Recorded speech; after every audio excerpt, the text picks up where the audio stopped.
우리 교회에서 가까운 인천의 주안교회 나겸일 올로 목사님 계시는데요. 남 목사님께서 심호하실 때 교회에서 부흥성회가 열렸답니다. 그런데 강사 목사님 오셔서 은혜를 끼치는 가운데 점심시간에 같이 남 목사님 네 분하고 식사하시는데 그러시더랍니다. 친구 목사님이 계시는데 사모님과 사별하게 되고 처녀 장가를 들었다 하면서 그렇게 부러워하더래요.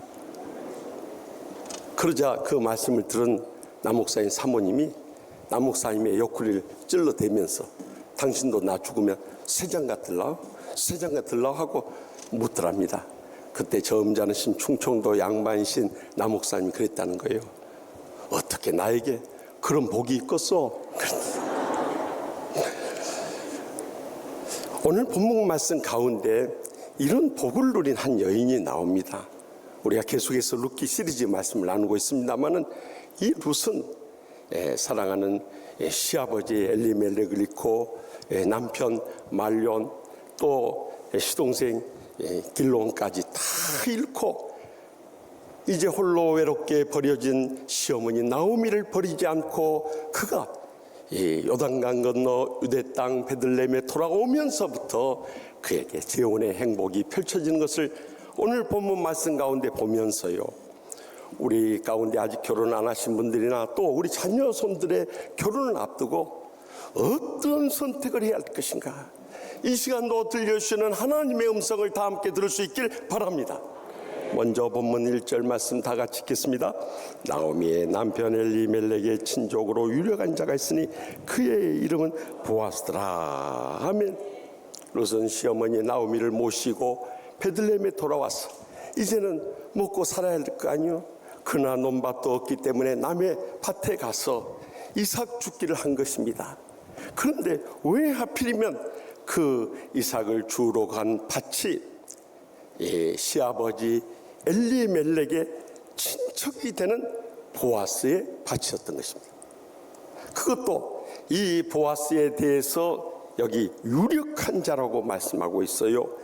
그것은 히브리어로 이시기볼 하일이라고 해서 A man of standing, 뛰어난 사람이었다는 거예요. 그는 경제적으로 뛰어났고 능력이 있어서 뛰어났고 모든 신앙이 있어도 뛰어난 인물이었음에 틀림이 없습니다. 더욱이 이 보아스라는 이름이 히브리어로 보아스라고 하는데 그것은 힘을 가졌다는 의미를 뜻하고 있는 것입니다. 다시 말하면 이 룻이 어머니에 대한 효성을 다했을 때 하나님께서 참 그 지역에 유력한 신앙의 사람을 만나도록 인도해 주셨던 것입니다. 우리 자신이 앞으로 결혼을 할 때나 우리 자녀손들 결혼할 때 가장 먼저 중시할 것은 신앙이라는 것을 잊지 마시기 바랍니다. 많은 이 사람들이 결혼을 하면서 그 사람의 이 가정 배경, 또 외모, 또 학력, 경제력 이런 것을 따지면서 스스로 불행에 빠진 사람들이 얼마나 많은지 모릅니다. 이러한 것들은 우리의 삶을 불편하게 할 뿐이지 결코 불행하게 하지 않습니다. 그러나 신앙을 잃어버리고 신앙이 없는 사람들, 결혼 신앙만 갖는 사람들하고 결혼하게 되었을 때 그 인생이 얼마나 평생도록 불행과 고통 속에서 헤어나오지 못한 가정들을 우리는 주위에서 얼마나 많이 보게 됩니까? 그래서 결혼했지만 이미 이혼한 상태로 살아가는 가정들이 너무나도 많이 있어요. 이것을 이모셔널 디보스라고, 정서적 이혼 상태에서 남남처럼 살아가는 가정들이 이 땅에 얼마나 많은지 몰라요. 그래서 부부의 세대별 잠자리 형태도 보면 대부분의 부부들이 20대는 포개져서 잔대요. 30대는 마주보고 자요. 40대는 천장 보고 자고요. 50대는 등 돌리고 자고요. 60대는 딴방에서 자고요. 70대는 어디서 자는지도 모른대요. 그런데 80대는 한 사람은 집에서 자고 한 사람은 산에서 잔다네요.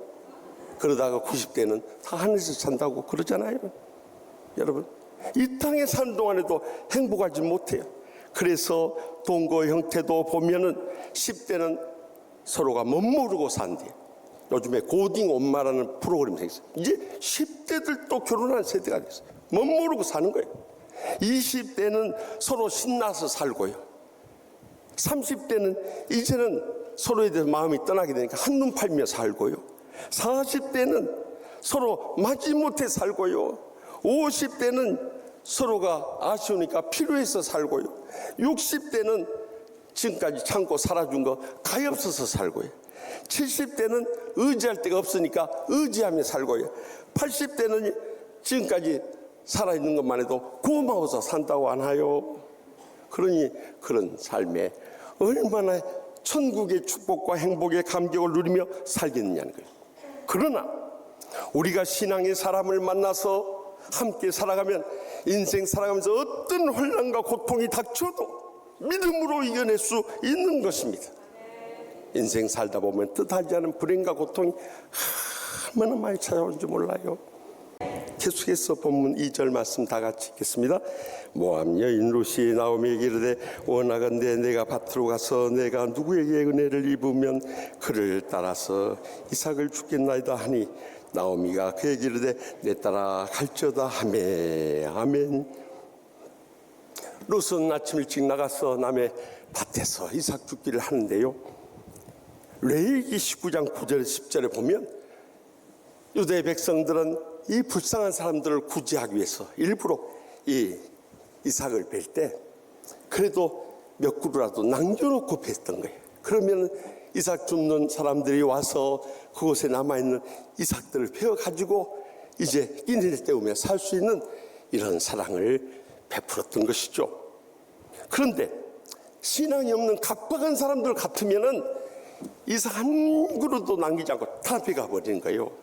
그렇기 때문에 이 시어머니 나오미가 룻에게 말하기를 그렇게 불쌍한 사람들에게 은혜를 베푸는 사람의 밭에 가서 그 이삭 베는 사람을 따라가면 네가 은혜를 입을 수 있을 것이다 하면서 그런 사람을 따라가도록 고민했던 것이죠. 우리의 신앙생활하고 가정을 이루어 살아갈 때도 이 은혜가 메말르면 안 되는 것입니다. 많은 사람들이 예수님을 믿는다고 하면서 너무 율법적으로 살아가요. 그러니까 율법의 잣대로 모든 것을 다 재단하고 판단하고 정지하고 비판하고 모든 갈등을 초래하고 마는 것입니다. 여러분, 율법 아래서 우리가 의롭다 할 자가 누가 있겠습니까? 자기 자신도 의롭고 아무것도 없어요. 오히려 문제가 많은 사람일수록 남을 율법의 잣대로 재단을 하십시다. 그리고 이 험난한 인생 살아가면서 말 한마디도 따뜻하게 하면서 행복하게 살아야죠. 입만 열면 당신은 뭐가 잘못되어 있고 뭐가 마음에 안 들고 뭐가 못마땅하다. 결국에는요, 그런 사람들 가족들로부터도 인정 못 받고 외면당할 뿐만 아니라 그런 사람들 교회 안에서도 누구도 인정하지 않고 다 떠나갈 뿐만 아니라 세상 사람들도 그런 사람 아무도 안 좋아해요. 그렇게 다른 사람이 상처만 주면서 지옥같이 살다 보니까 함께 살아가는 이 부인들이 얼마나 상처를 받는지 몰라요. 특히 여성들이요, 우리 할머니나 어머니 세대는 많은 상처를 받았어요. 그래서 저도 미국에 가서 처음에 이 석사과정 공부할 때는 이 여성의 한에 대해서 집중해서 페이퍼를 썼어요. 그런데 제가 이렇게 멀리 미국에서 보니까 한국도 변화가 되어가지고 그때 우리 선조들이 너무 여성들의 한을 끼쳐서 그런지 이제는 여성들이 남자들한테 막 한이 맺히도록 해요. 그래서 저는 박사과정의 논문을 쓰면서 이젠 더 이상 여성의 한을 다루지 않고 부부의 한을 다뤘어요. 요즘 남자들이요, 밖에서 상처받고 스트레스 받을 뿐만 아니라 가정에 와서도 그냥 눈치 보고 기가 죽어 지내다 보니까 얼마나 불쌍한지 몰라요. 그래가지고 남편에게 나타나는 갖가지 증상들이 있는데요, 요즘 들어 부쩍 마누라가 예뻐 보이면 백내장에 걸린 거고요, 갑자기 나도 모르게 마누라에게 고분고분하면 갑상선 질환이 온 거요. 그래서 기분이 막 이렇게 변화무쌍한 거예요. 가끔 마누라 달달한 커피를 마시고 싶을 땐 당뇨가 온 거요. 화장한 마누라를 보고 가슴이 쿵당거릴 때가 있으면 그것은 심장 질환이 온 거요. 마누라의 가녀린 팔목을 보니 왠지 울적해지면 우울증이 온 거요. 자꾸 마누라 걸으면서 뒤처지게 되면은 관절염이 온 거고요. 마누라 하얀 목덜미가 어지러울 정도로 예뻐 보이면 빈혈이 온 거예요. 마누라의 눈이 까주름에 가슴이 먹먹해지면 부정맥이 온 거고요. 평생 날 믿어준 마누라에게 고개가 숙여지면 경추 디스크 검사 받아야 돼요. 한창 예뻤을 때 마누라를 기억하며 미소 지으면 이미 치매가 시작된 거고요. 평생 왼수 같던 마누라가 천사처럼 보일 때면 이제 정신분열증이 시작된 거예요. 이러니 여러분 어느 세월에 천국의 축복과 행복의 감격을 누릴 수 있겠어요? 우리가 살아가면서요, 다 다른 환경에서 태어났고 다른 성격이나 행동이나 신앙 스타일을 가진 마땅히는요, 저는 그렇게 해요. 적어도 신앙에 관한 것, 복음에 관한 것, 주님의 영광에 관한 것을 제외하고는 성격이나 행동이나 또 감정이나 자기 이익이나 인간관계에 갈등이 있는 거요, 저는 웬만하면 냅둡니다. 그래서 저는 집에 가서 말 별로 안 합니다. 네 마음대로 하시옵소서 하고 다 풀어줘요. 그러나 그것이 영적인 것이고 복음에 관한 것이고 하나님의 영광을 가린 거라면 저는 물러서지 않습니다. 가정에서도 안 물러서고요, 교회 와서도 안 물러서고. 여러분 22년간 겪어봐서 저 알잖아요. 생김새는 얼마나 순해. 그래가지고 우리 저를 데려온 올로 장로님 그래요. 목사님 순한 줄 알고 데려왔더니 너무 독하요 그럽니다. 제가요, 이 정에는 약하지만 복음에 대해서는 철저하지 않을 수 없어요. 그래서 우리는 조그만 일에 대해서는 다 사랑으로 모든 거 은혜롭게 살아갈 수 있길 바랍니다. 거기서 천국이 회복되는 거예요. 하나님의 진정한 행복과 축복이 거기에 임하게 되는 것입니다. 그래서 베드로전서 3장 8절에서 9절에 마지막으로 말하노니 너희가 다 마음을 같이하여 동정하며 형제를 사랑하며 불쌍히 여기며 겸손하며 악을 악으로 욕을 욕으로 갚지 말고 도리어 복을 빌라. 이를 위하여 너희가 부르심을 받았으니 이는 복을 이어받게 하려 하심이라. 분명히 약속하지 않습니까? 여러분, 모든 사람 사랑으로 은혜롭게 대한 사람이 결국에는 복을 누리며 살아가는 것입니다. 마지막으로 본문 3절 말씀 다 같이 읽겠습니다. 롯이 가서 베는 자를 따라 밭에서 이삭을 줍는데 우연히 엘리멜렉 친조 보아스에게 속한 밭에 이르렀더라 하며 롯이 가서 은혜를 입어가지고 이삭을 줬는데요, 나중에 알고 봤더니 그것이 시아버지 엘리멜렉의 친척이었던 보아스의 집이었던 거예요. 여러분, 여기 우연이라는 단어가 나오는데 하나님의 나라에서는 결코 우연이라는 없는 것입니다. 모든 것이 하나님 섭리요 필요만 있을 뿐. 오직 하면 노사연 집사님도 만남이라는 노래에서 뭐라고 그랬어요? 우리의 만남은 하여튼 그런 것은 안 잊어버려요. 바로 나와요. 바로 나와. 우연이 아닌 거예요. 그러니까 이 모든 것이 The providence of God, 하나님의 섭리, 하나님께서 준비하시고 성령님께서 인도하셨던 거예요. 그래서 이제 다음 주에 본격적으로 그들이 어떻게 행복한 천국 같은 가정을 이루는가 하는 것이 나오게 되는 거예요. 기대하시라 개봉박두. 여러분, 우리가 결혼을 선택할 때도 성령님께서 우리를 어떻게 인도하시는가에 주목해야 되는 거예요. 인위적으로 어떻게 해서 맺어주고 어떻게 해서든지 행복을 구하는 것이 아니라 성령님께서 이 결혼을 기뻐 받으시고 친히 인도하시고 역사하시고 영광 받으시기 원하시는 거예요. 여기에 포커스를 맞춰서 우리는 모든 결정을 해야 되는 거예요. 그래서 마태복음 7장 7절에서 8절에 구하라 그리하면 너에게 주실 것이요, 찾으라 너희 그리하면 찾아낼 것이요, 문을 두드리라 그리하면 너에게 열릴 것이니 구하는 이마다 받을 것이요, 찾는 이는 찾아낼 것이요, 두드리는 이에게는 열릴 것이니라. 여러분, 얼마나 중요했으면 두 번이나 되풀이해서 강조했겠느냐 이거요. 우리도 이 말씀대로 가장 먼저는 우리의 배우자를 위해서, 자녀순들의 배우자를 위해서 기도하며 구할 수 있길 바랍니다. 그러나 기도하고 구하기만 해서는 안 돼요. 이제 주위에서 찾아요. 멀리 갈 것도 없어요. 교회 안에서. 지금 우리 자녀들의 비혼이 얼마나 심각한 사회적인 문제가 되는지 모릅니다. 그래가지고 30, 40, 50을 그냥 훌쩍 넘어가 버려요.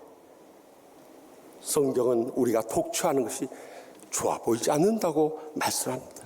특히 젊었을 때는 모르지만 연세 드실수록 외롭고 힘든 거예요.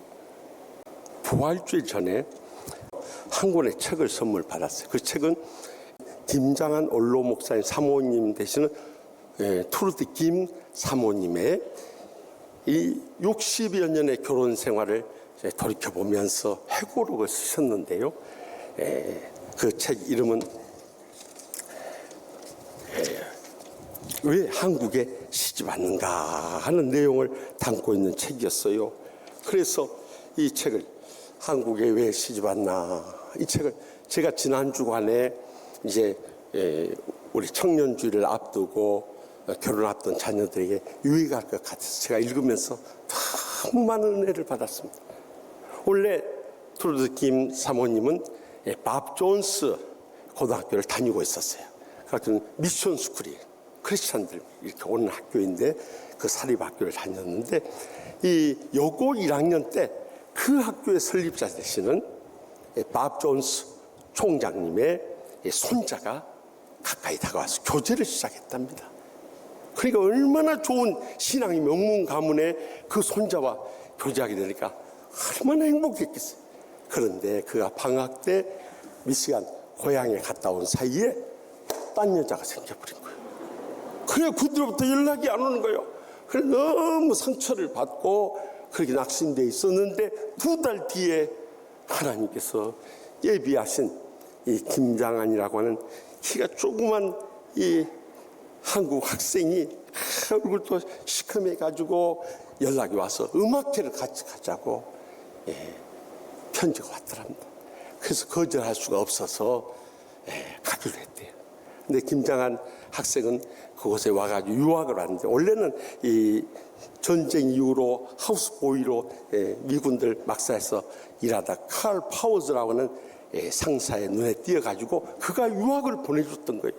그래가지고 밥 존스 고등학교를 다녔는데 그 투르디 이 학생이 마음에 빠져가지고 그렇게 프로포즈를 하게 된 거예요. 그래가지고 음악회를 갔다 왔는데요. 보통 이제 미국 학생들은 키스가 그저 쉽게 이루어지니까 우리 한국하고는 달리 헤어지면서 키스라도 해줄 줄 알고 기대를 하고 있었대. 그랬더니 이 김장한 학생이 그러대. 우리 헤어지기 전에 기도합시다. 거기서 기도를 하대. 기도를.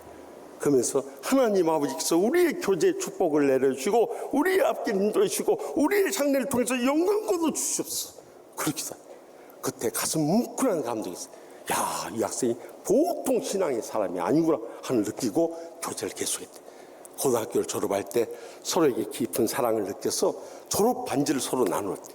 근데 대학교 가서 이 자신은 도서관에서 아르바이트를 하고 있었는데 단이라는 미국 백인 학생이 얼마나 마음을 쏟으면서 정성을 다하면서 시간만 나오면 찾아오는 거예요. 도서관으로. 그것을 이 김장한 학생이 못 기억하게 된 거예요. 그래서 아내하고 또 다른 교제를 하는 줄 알고 너무 상처를 받아가지고 그날 밤에 기숙사로 찾아왔더래. 내 반지 내놓으라고. 당신 반지 가져가라고. 그때 투르디 이 학생이 왜 그러냐고, 왜 반지를 가져가려고 하냐고 이 말 한마디 했으면 좋을 텐데 왜 마음이 이렇게 바뀌었을까. 그 원인을 알지 못하고 반지를 줘버렸다가 하나요. 그래가지고 김장한 학생이 그대로 연락을 딱 끊어버렸어요. 그런데 시간이 지날수록 김장한 학생에 대한 이 애끓는 마음을 견딜 수가 없는 거예요. 그래서 김장한 학생이 그때 미식 축구를 하는데 그 축구 경기장에 응원을 하러 간척하면 다가갔대.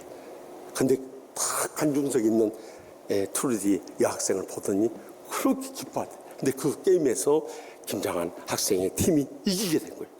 그날 저녁에 기숙사로 투르디를 찾아왔더래요. 그래가지고 사실 오늘 와서 너무 반가웠는데 왜 그때 반지를 가져갔냐고 그러더래요. 당신이 달라고 하니까 내가 준 거지. 그래서 우리 다시 시작하면 안 되냐고. 우리가 언제 헤어졌냐고. 그래가지고 교제를 시작해서 대학을 졸업하고 나서 기도하는 가운데 성령님이 우리를 사용하기 원하신다 확신을 가지고 한국 선교의 비전을 가지고요. 그리고 결혼을 하게 됐대요.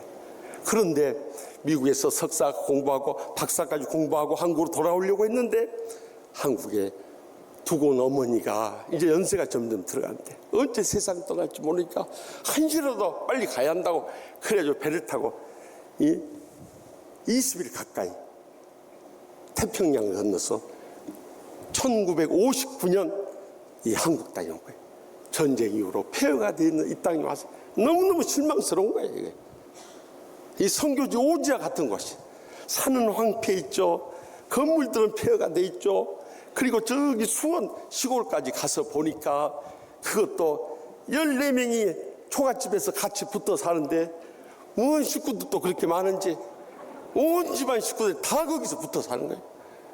그래가지고 또 음식도 처음에 갔더니 아들네가 결혼해서 왔다고 잔치국수를 끓여줬는데 멸치가 살아갖고 막 국수 안을 휘젓고 다니는 거죠.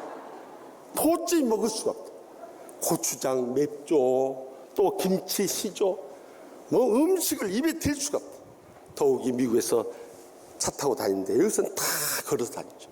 그것도 또 미국 사람이 이 마을에 시집 왔다는 소문을 듣고 매일 구경 온 사람들은 왜 그렇게 많은지. 그렇게 결혼 생활한 지 47년 됐어요. 벌써 트루디 사모님도 67세가 됐어요. 그동안의 스트레스와 모든 피곤이 쌓았는지 결국 암에 걸려가지고 몸에 다 퍼져서 병원에서 포기를. 그날 진단을 받고 집에 들어와서 얼마나 내 인생이 여기서 끝났구나. 가장 먼저 떠오른 사람이 친정 어머니가 떠오르더래요. 어머니는 시집 보내면서 네가 가난한 나라 한국에 가서 어떻게 살 수 있겠니? 언제 못 살면 남편에게 꼭 설득을 해서라도 미국으로 돌아와라. 그러면 내가 너희들 살 수 있도록 도와주마. 그랬던 그 어머니가 또 이미 하늘나라 가셨지만 그 어머니가 떠올라서 한없이 울면서 어머니 어떻게 하면 좋아요? 어떻게 하면 좋아요? 하고 기도하는데요.